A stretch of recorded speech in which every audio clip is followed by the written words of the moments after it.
We're back with the Fox News alert. Iran launching new waves of missiles towards Israel as the regime threatens American interest in the region. Let's break down what Iran has fired at Israel this week and exactly where U.S. troops are located in the Middle East. First, let's look at the missile attacks that have happened. You can see they're averaging about 30 a day. It has started with more. They've got 2,000 to 3,000. We don't know exactly how many, but they're saying about the same average here at 30. They're going a little higher, upwards of 40 on the 14th and the 16th. And then, as you see, it's starting to come down a little bit. But even as it comes down, even on the smallest missile launch of days, yesterday they hit a civilian hospital that we have been showing you. Now, let me just move to this, because we got to talk about the actual missiles they're firing. And you can see on this graph, really the region. And of course, you've got Tehran here. Israel is over here. But then, of course,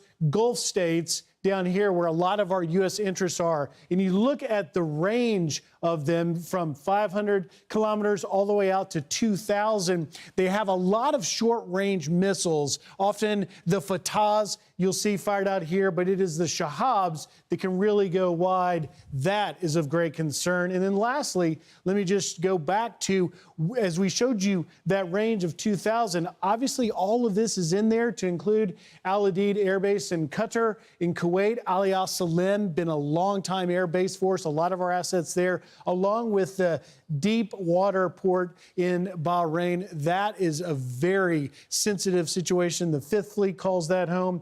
That is the threat picture as we wait to find out exactly what President Trump will do. Brian? Yep, within 2 weeks. So let's bring in General Jack Keane. Griff, he's retired four-star general, Institute of Study of Wars, a must-read every day. General, your thoughts, first off, on the decrease in the number of ballistic missiles that Iran's been sending to Israel. Are they running out? Yeah, they definitely are. I mean, it started on the 14th, and if you just look at it in 24-hour periods, 200 on the 14th, then 105 the next day, then 65 the next day, then 35, then 30. And now I think in the last 24 hours, we're down to single digits. So there's no doubt that I think they are withdrawing some missiles and don't intend to use them in the event that the United States attacks, and they may be thinking of retaliation against us. That's a possibility. But there's no doubt that two things are happening. The Israelis are destroying their mobile missile launchers, and that's a tough target. About 70? Yeah, they started with 320, and they got more than half of them gone. They've hit their ballistic missile stockpiles. So the majority of the ballistic missiles are now gone, and that obviously is a good thing. And, of course, they're killing them as they're flying into Israel itself.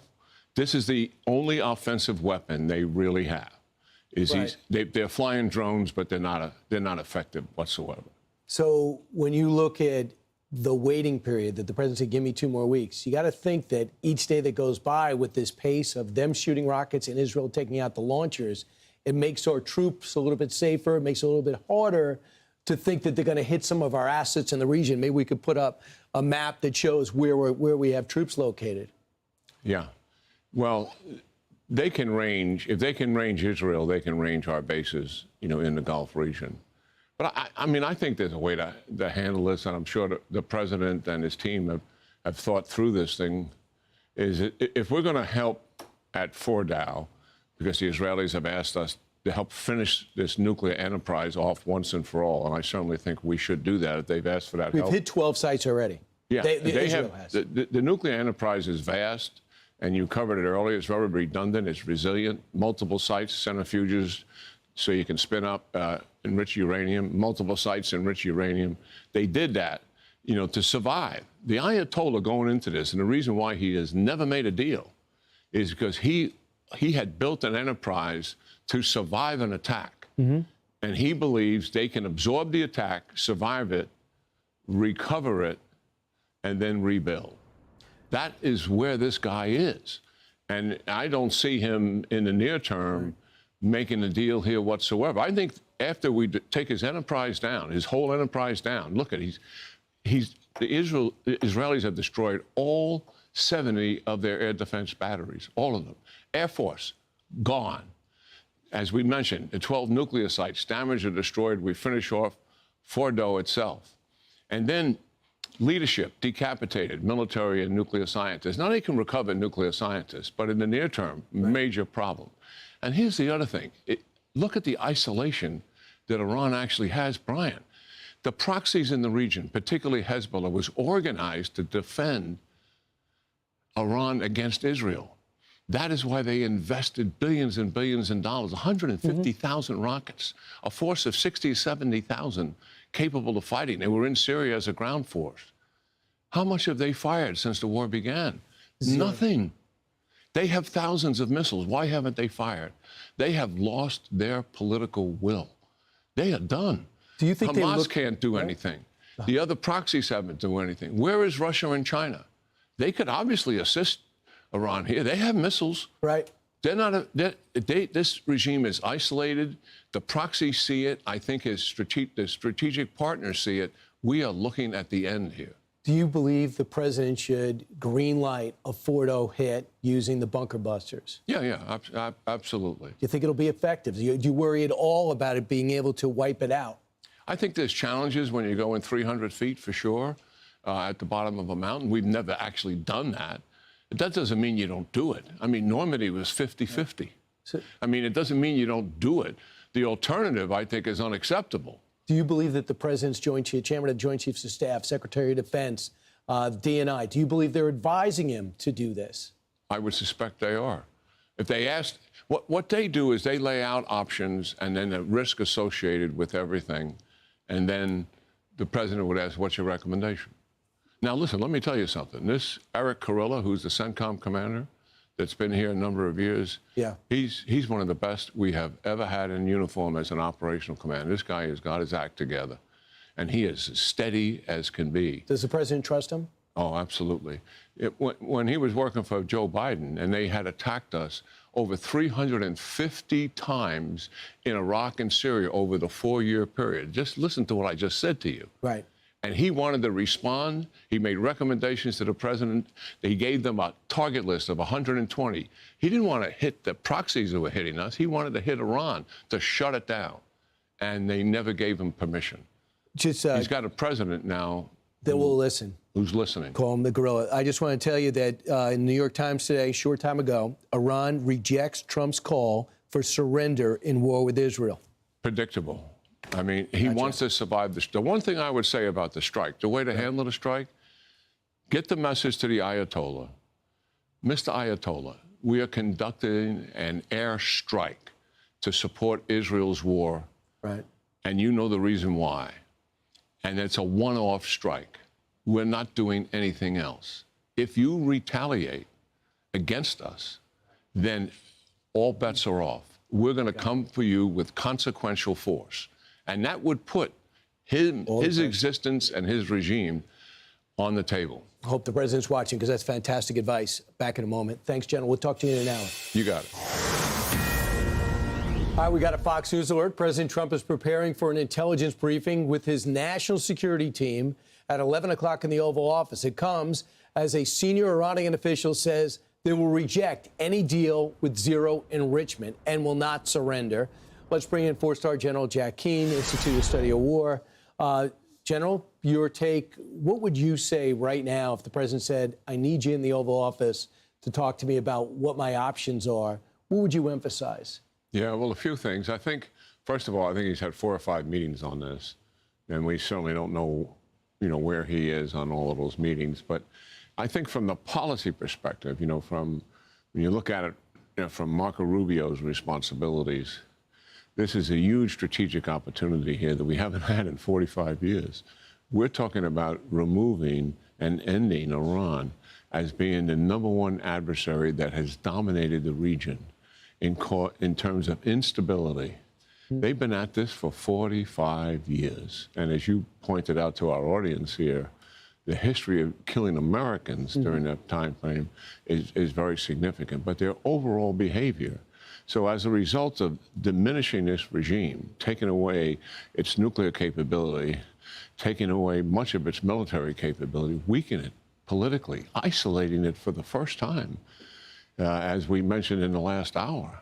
I mean, the proxies aren't helping them. Right. I mean, their allies aren't helping them. And China and Russia are not helping them. And they funded Hezbollah billions of dollars for one reason only. Yes, to do state-sponsored terrorism, and they were the best at it in the business. But number two, and the primary reason, was to defend Iran in the event of a war with Israel, and they haven't fired a shot. They lost the political will. So what that presents to us is our contribution here to end this. After all, this is Israel's war. Right. And we're going to help end it and end the domination of the Iranian regime. That is a paradigm shift that will reset the Middle East for years to come. And it will likely be a catalyst for what we want to see, which is normalization of the other countries in the region with Israel, the so-called Abraham Accords. That will put us on a pathway for that. It will loosen the grip that Iran has on Iraq, which will be unbelievable. It's a subtle gain. In Syria, because Hezbollah was not backed by Russia and was so diminished by Israel, it allowed Syria to get a new government that is not allied with Iran and not allied with Russia, who we were beginning to see if we could work with. They certainly are not bombing us, and they said that they'll deal with Israel. So that's one of the ripple effects. But here, by the way, let's just take a look at our assets in the region. And maybe you, sit there, if you were in a military briefing right now, this is where our troops are based. And this is what worries the president arguably most, is because they could be targets. So if you can't go get a U.S. assets or an aircraft carrier, maybe you can get 2,500, start down to the 2,500 in Iraq or the 400 in Syria. What worries you the most there, or who's the most susceptible? Well, I think, and the history is evidence of it, the easiest target for the Iranians to hit because of proximity is right there in Iraq. And that's what they did when we killed Qasem Soleimani. Look, the other thing... We have missile defense there, right? We have some Patriots. We do. But, I mean, they can fly drones and other things at it. And the president may also be waiting to get this second carrier strike group in the area. I think a few days ago they said it was about a week out, so it's probably several more days of transit to get them on station. Not so much to protect the troops that are there, because I think we have sufficient resources to do that, but to deal with retaliation in the event that Iran attacks us. And I think we got to make it very, very clear to the Ayatollah that we're in this to support Israel. We've been they're our ally with intelligence, with logistics. Obviously, a lot of the munitions they got from us. But they want us to take out this one target and make it very clear that it's still Israel's war, and we're going to take this target out. But if you attack us, then you've got us involved in the war. And our reaction to that will be very significant. So you realize they warned us, General, not to do that because they will attack us back. You say take control of that conversation. Make sure that they understand unequivocally, and they know what we can do, that we're going to respond. And then you brought us into the war if you do that. So I just want to tell you that the story out today is that the president is telling his confidants, I'm worried about being another Libya, where you decapitate the regime and it becomes a terror haven. And Russia now has significant influence in Libya where maybe they didn't have it before. Is he right to worry about that? I think they're dramatically different countries. I mean, Iran is an educated class of people. They have a vibrant middle class and obviously a fairly wealthy upper class, despite all the economic challenges they've had under this particular regime. Libya was an impoverished country and not a wildly educated country like this country is.